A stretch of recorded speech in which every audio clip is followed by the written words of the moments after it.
नमस्कार, आपके अपने YouTube channel focus India TV में आपका स्वागत है।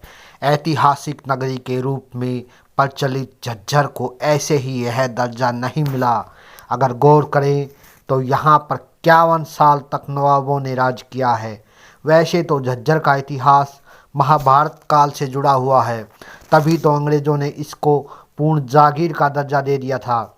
यहाँ पर पहला नवाब निजामत अली खां था, जो कि अब्दुर्रहमान खान आखिरी था। इन नवाबों ने 1803 से 1857 तक शासन किया। 30 दिसंबर 1803 को अंग्रेज़ों और मराठाओं की सुरजी और अंजे गांव की एक संधि हुई। उसके अनुसार झज्जर का सारा इलाका अंग्रेज़ों के कब्जे में आ गया, लेकिन वे इतने बड़े क्षेत्र पर राज नहीं करना चाहते थे। इसके लिए राजाओं, नवाबों और सामंतों में बांट दिया गया, जिन्होंने साथ दिया था। भारत के गवर्नर जी.एस. बालो ने 4 मई 1806 में एक फरमान जारी कर झज्जर को पूर्ण रियासत घोषित करते हुए इसे नवाब निजामत अली खान को सशर्त सौंप दिया गया। झज्जर के पहले नवाब के दादा मुस्तफ़ा खान हिंदुस्तान में मोहम्मद शाह के शासन में आया हुआ था। उसने बंगाल के गवर्नर अलीवर्दी खां के यहाँ नौकरी की। गवर्नर बनने की चाह में मारा गया। नवाब निजामत अली खां को बहादुरी के बल पर नवाब का खिताब मिला।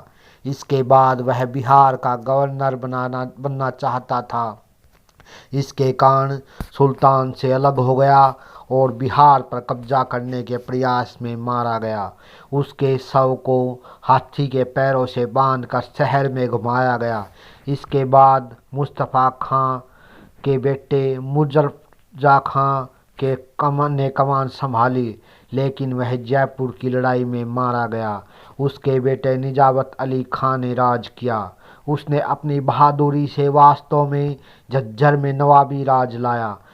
इससे खुश होकर अंग्रेज़ों ने झज्जर को पूर्ण रूप से जागीर का दर्जा दे दिया। फैज़ मोहम्मद ने अपने पिता की मौत के बाद शासन किया। इस बीच 1815 से 1838 तक अंग्रेज़ों ने इस क्षेत्र को काट छाँट कर 4 अस्थायी बंदोबस्त कर दिया। झज्जर के अंतिम शासक अब्दुर्रहमान ने 1845 से 1857 तक राज किया। इसकी सबसे अच्छे नवाबों में गिनती होती है। दगा न होता तो झज्जर होता राजधानी। जिक्र होता है कि यहाँ के सबसे ताकतवर शासक जॉर्ज थॉमस को प्यार में धोखा मिला था बेगम सामरू से। उस शासक ने अपने को इतना मजबूत कर लिया था कि मराठों, मुगलों की तो दूर की बात, अंग्रेज़ों को भी मात देने में देर नहीं लगती। उसके सामने कोई नहीं टिक पाता था। झज्जर में अपने ही पहली बार सैनिक टुकड़ी गठित की थी। जॉर्ज थॉमस आयरलैंड से आया था। वह दक्षिण भारत के पहाड़ी इलाकों में लुटेरों और डाकुओं के समुद्र में नौकरी करता था। इसके बाद वह 1781 में भारत में ब्रिटिश नेवी में तोपची के रूप में कार्य करने लगा। बाद में सरधना की जागीरदार बेगम सामरू के यहाँ पर नौकरी करने लगा। वह बहुत ही तेज चतुर, सुंदर और अनूठी प्रतिभा का धनी था। इसी से प्रभावित होकर बेगम भी उसकी दीवानी हो गई और दोनों में प्रेम भी हो गया। मगर बेगम ने एक फ्रेंच ली वसाल्ट से शादी करने के लिए अपनी गोद ली हुई बेटी का विवाह थॉमस से करा दिया।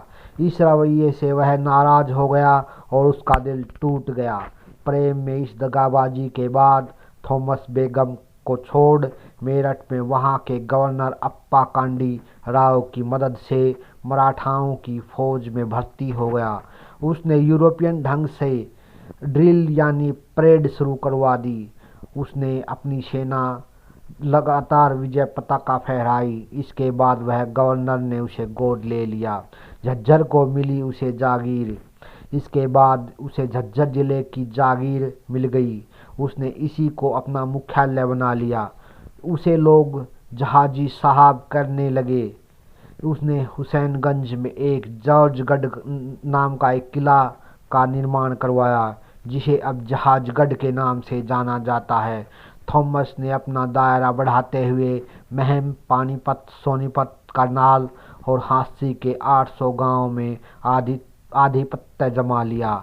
झांसी पर कब्जा जमाने के बाद इस क्षेत्र को स्वतंत्र राज्य घोषित कर दिया गया।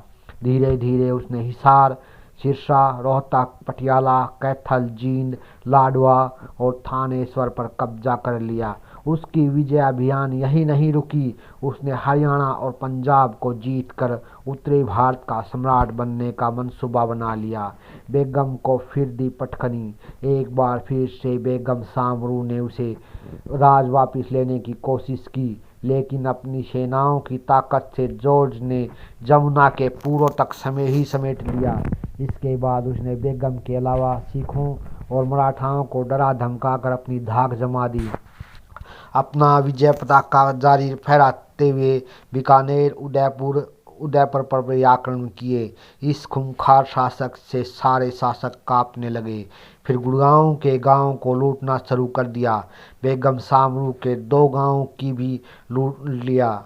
1797 में अप्पा कांडी राव की मौत के बाद उसके भतीजे ने थॉमस पर हमला कर दिया, लेकिन उसका कुछ नहीं बिगड़ा। जॉर्ज थॉमस की योजना झज्जर को एक नया स्वतंत्र दरबार बनाने की थी।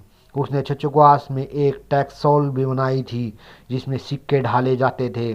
उसकी धाक से सिंधिया सरदारों व सिखों के जलन होने लगी। गवर्नर जनरल एम पैरो ने 1801 में थॉमस पर आक्रमण करने का हुक्म दे दिया। घमासान युद्ध हुआ। यहाँ पर उसने विजय पताका फहराई, लेकिन 1 जनवरी 1802 में थॉमस ने जनरल पैरो के सामने झांसी के किले में आत्मसमर्पण कर दिया। उसे बंधक बना लिया गया। उसने अपनी हार स्वीकार कर ली। वह हमेशा के लिए 22 अगस्त 1802 में दुनिया से चला गया। श्री राम ने फहराया था तिरंगा।